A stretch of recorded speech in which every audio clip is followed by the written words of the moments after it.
میدونین این گلاب هایی که تو خونه هاتون هست از کجا میاد؟ میخوام من بهتون بگم از کجا میاد.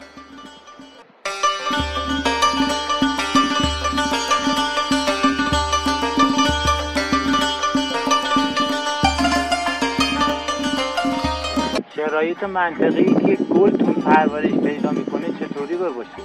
بهترین شرایطی که برای پرورش گل مناسبه مناطق کوهستانی هستش. به خاطر اختلاف دمای شب و روز گل محمدی خیلی بالاتر. هرچی اختلاف دمای شب و روز بیشتر باشه گل خیلی بالاتر. در مورد بوته گل محمدی یکم برامون صحبت کن.